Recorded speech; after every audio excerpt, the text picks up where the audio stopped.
Hi everyone, welcome back to DK Sharma education hub. तो last video lecture में हमने हड़प्पा की टाउन प्लानिंग तक कंप्लीट कर लिया था और इंट्रोडक्शन भी कंप्लीट कर लिया था। कितने फेजेस होते हैं, 3 देखे थे, अर्ली, मैच्योर एंड लेट। तो हम जो फीचर्स कवर कर रहे हैं वो हैं हमारे मैच्योर हड़प्पन फेज के। तो आज हम जो करेंगे that is about the society, but उससे पहले make sure to like the video and share it as well, और चैनल को भी सब्सक्राइब करें। सो स्टार्ट करते हैं हड़प्पन सोसाइटी। तो हड़प्पन सोसाइटी हमने देख लिया था कि कैसी है, अर्बन टाइप है। और अर्बन टाइप के साथ साथ अगर हम देखें तो हमें 3 सोशल ग्रुप देखने को मिलते हैं। हमने टाउन प्लानिंग में देखा था कि एक ग्राउंड वाला एरिया होता था, एक थोड़ा सा रेस्ड पार्ट था, फिर इसके ऊपर भी घर थे, ठीक है। पर हमें एक सेक्शन और देखने को मिलता है कि एक बाउंड्री होती थी इसके बाहर, फिर वहां पे भी हमें क्या थे, इस घर के इस वाली बाउंड्री के बाहर घर मिलते थे देखने को। तो हमने 3 सेक्शन में सोसाइटी जो है वो देखी। कौन सी? रूल्ड। ये माना जाता है जो ऊपर वाला सिटाडल था ना, उसके ऊपर रूल्ड लोग रहते थे जो रिच थे, ठीक है। तो वो कहाँ रहते थे? सिटाडल वाले पोर्शन में। एंड फिर उसके बाद एक थे रिच मर्चेंट्स। जो रिच मर्चेंट्स आगे हमारे ये रहते थे बीच वाले एरिया में। एंड उसके बाद आते हैं पुअर लेबरर्स, जो कि बाउंड्री के थोड़े से बाहर देखने को मिलते हैं।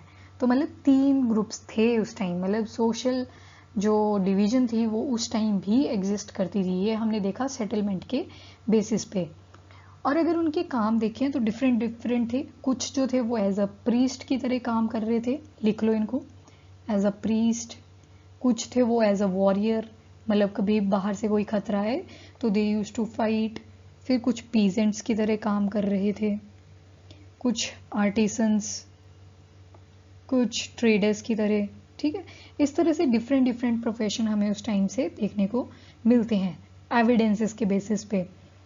और कुछ स्ट्रक्चरल रिमेन देखने को मिलते हैं हमें हड़प्पा और लोथल में। जो लोथल है हमारा, ये पड़ता है गुजरात में। तो हड़प्पा के पास हमें क्या मिला है? वर्कमैन क्वार्टर्स देखने को मिलते हैं। वर्कमैन क्वार्टर्स जो हैं वो बेसिकली वहाँ पे लेबर रहा करती थी। ये माना जाता है कि वहाँ पे लेबर रहा करती थी। तो मतलब कुछ इंडस्ट्रियलाइज्ड एरिया था वो, सॉर्ट ऑफ इंडस्ट्रियलाइज्ड एरिया बोल सकते हैं उसको। क्योंकि जब हम एक क्वार्टर देखने को मिल रहे हैं तो मतलब यस, इंडस्ट्रियलाइजेशन का उनको कुछ आइडिया था। एंड जो सेकंड लोथल वाला एरिया है जो कि हमें गुजरात में देखने को मिलता है, तो वहाँ पे हमें कॉपर स्मिथ और बीड मेकर के एविडेंसेस मिलते हैं। तो यस, कि जो बीड मेकिंग थी और जो कॉपर रिलेटेड प्रोडक्ट्स थी वो उस टाइम प्रचलन में थी। फिर आता है मेट्रियार्कल सोसाइटी है। ये किस बेसिस पे बोला हमने कि मेट्रियार्कल सोसाइटी है? क्योंकि हमें एक मदर गॉडेस की पिक्चर देखने को मिलती है, या बोल सकते हैं एक फिगरीन देखने को मिलती है। तो मतलब मेट्रियार्कल सोसाइटी थी। 2 टाइप की सोसाइटीज होती हैं ब्रॉडली अगर देखें। एक होती है पेट्रियार्कल, एक होती है मेट्रियार्कल। मेट्रियार्कल होती है जो मदर डोमिनेट करती है, मतलब मदर का रूल चलता है। और जो पेट्रियार्कल होती है वो फादर का रूल चलता है, ठीक है। पेट्री मीन्स फादर और मेट्री मीन्स मदर। अगला देखते हैं, they wear garments of cotton, silk and वूल।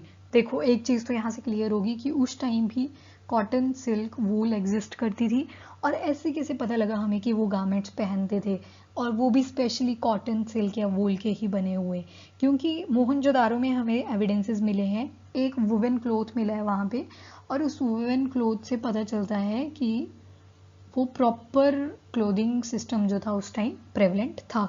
होता कुछ नहीं था, एक लोअर पोर्शन होता था उसको लपेट लेते थे both male and female, and एक ऊपर वाला जो कपड़ा होता था उसको एक बाजू के नीचे से लाके दूसरी बाजू के रख लेते थे।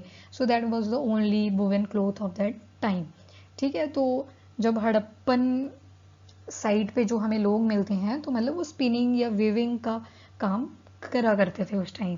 So this is all about the society, and यही मेन मेन फीचर्स थे इसके। अब जो नेक्स्ट लेक्चर आएगा उसमें हम देखेंगे कि ये एग्रीकल्चर करते थे, और जो एनिमल डोमेस्टिकेशन थी वो थी या नहीं थी, तो वो आएगा सारा नेक्स्ट लेक्चर में। अभी के लिए वीडियो को लाइक एंड शेयर जरूर करो और चैनल को सब्सक्राइब करो। Till then bye bye, take care and thank you.